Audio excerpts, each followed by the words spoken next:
Heritage नगर निगम से खबर है। परकोटे में जर्जर भवनों पर हेरिटेज निगम का बड़ा एक्शन।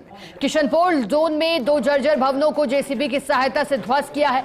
जौहरी बाजार में मोती सिंह भौमिया जी के रास्ते में मारू का चौक और नागौरी चौक में ध्वस्तीकरण किया गया है। वहीं पास में अन्य 3 मंजिला इमारत के जर्जर होने पर सीज किया गया है। जोन उपायुक्त दिलीप भंबानी ने खतरे की संभावना होने पर मकान में रहने वाले लोगों से समझाइश की। जोन उपायुक्त दिलीप भंबानी ने कहा कि निगम की ओर से अस्थायी रहने की व्यवस्था की जाए। अभी बिल्डिंग में खतरे की संभावना के चलते तुरंत इसे खाली किया जाए। ज्यादा जानकारी लेंगे हमारे साथ सहयोगी भारत दीक्षित जुड़ चुके हैं। भारत, बीते दिनों की दुखद घटना, फिर जर्जर इमारतों को नोटिस और अब एक्शन, बताइएगा। देखिए, बिल्कुल शिखा, आपको बता दूं कि अभी हाल में ही 5 दिन पहले हेरिटेज नगर निगम क्षेत्र में एक दर्दनाक हादसा हुआ था जिसमें 2 लोगों की मौत हो गई थी। उसके बाद से ही लगातार हेरिटेज नगर निगम प्रशासन बेहद सख्त यहाँ पर नजर आ रहा है। यही कारण है कि अब हेरिटेज नगर निगम क्षेत्र के तमाम जितने भी जोन है उनमें जो जर्जर भवन है या फिर जर्जर हवेलियां है, पुरानी इमारतें हैं, उनकी ध्वस्तीकरण की कार्रवाई है वो यहाँ पर की जा रही है। लगातार ऐसी इमारतों को सीज भी यहाँ पर किया जा रहा है।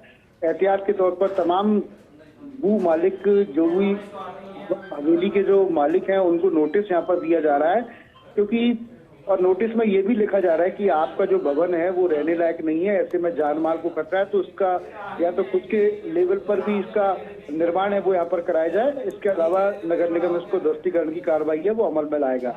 देखिए, नोटिस देने के बावजूद भी ऐसे भवन मालिक जिन्होंने जर्जर भवन को गिराया नहीं है, उनके खिलाफ हेरिटेज नगर निगम आज कार्रवाई कर रहा है। आज किशनपोल जोन के अंतर्गत 2 जर्जर भवनों को जेसीबी की सहायता से गिराया गया, क्योंकि जिस प्रकार का हादसा पिछले दिनों हुआ उसमें भी नगर निगम की ओर से 2 नोटिस यहाँ पर दिए गए थे और ये भी नोटिस में कहा गया था कि ये भवन रहने को उपयुक्त नहीं है। उसके बावजूद भी भू मालिक या भवन मालिक की ओर से उसको खाली नहीं कराया गया। यही कारण है कि 2 लोगों की जान है वो गंवानी पड़ी थी।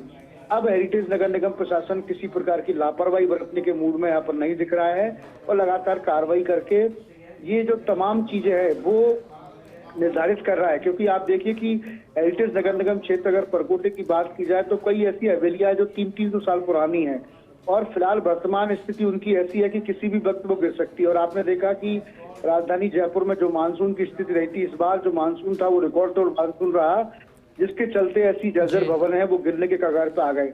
लगातार हेरिटेज नगर निगम की ओर से तमाम ऐसी संपत्ति, ऐसे भवनों को चिन्हित किया जा रहा है और उनकी ध्वस्तीकरण की जो कार्रवाई है वो सुनिश्चित की जा रही है। जी शिखा। ठीक है भारत, आपका बहुत शुक्रिया साथ जोड़ने के लिए, विस्तार से जानकारी के लिए।